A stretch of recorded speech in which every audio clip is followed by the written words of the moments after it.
Hey, how you doing? Nice you could join us. What a beautiful day we got today. It's magnificent. Here in the middle of Minnesota, it's the center of the United States and the very hub of the world, right here. Yeah, I bet you didn't know that. It's the middle of everything right here. Yeah, right. Okay, we live out in the middle of no place. That's where we are. Here, we are in the midst of making choices though. Making choices. Here, this is white pine. We've been cutting up a bunch of this. We've been cutting white pine for, almost a month. And got some oak ones, oak timbers for a roof. But these are probably going to go in the cow barn. Not for the roof on the cow barn. Not for Camera Grill's fancy do garage barn thing. Those, you see those back over there that are 29 feet long? Those are probably going to go, and that's probably what's going to make the roof for her.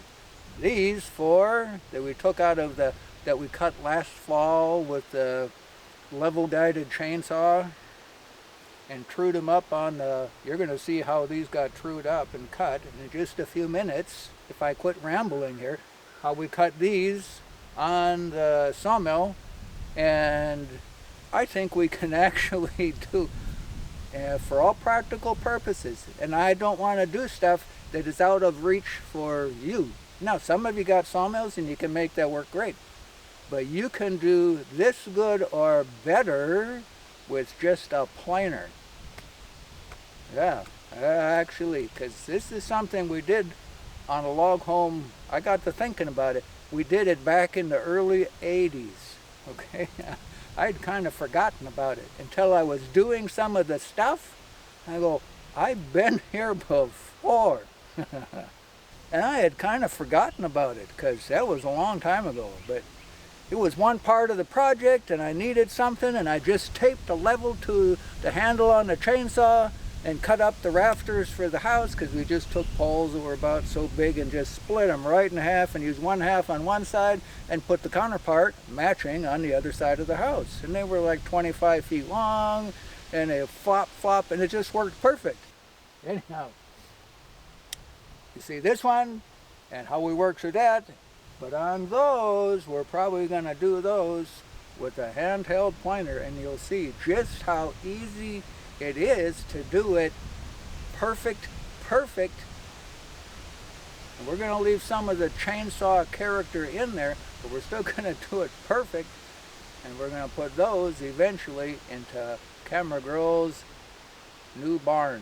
Okay, so let's go out there and get these. I know they're already here, but we got to go get them so we can cut them up on the mill and put them here so I can film this.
as I'm cutting this, well, the drops that I'm trimming off is stuff like this. This is about how much I'm clipping off of the edge that to true it up so it's perfect straight and nice and smooth. So I clip off about 1/4 of an inch to 1/2 of an inch thickness. That's all that I'm trimming off after it was quartered with the level guided chainsaw, because it was way too big to fit into the mill. The tree was 30 inches at the base, and even now, after it's had some time to dry, these that I'm bringing in, they're about 1,000 pounds a piece, maybe a little more.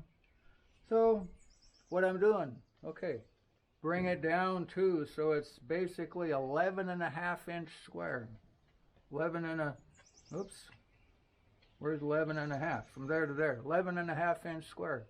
Bring it down to that point, and then I put a slope cut on it to match the roof that it is going with. This is a 5/12 slope. Okay, degree wise, what is it degrees? 22.68 or something, 22.5. Miter boxes have the little clip on them for 22.5 degrees. That's very, very close. Works fine. Okay, 5/12 slope.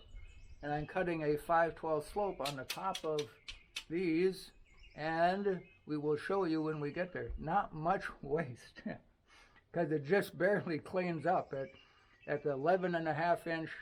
Anyhow, we will continue on in our prepping for a timber frame something.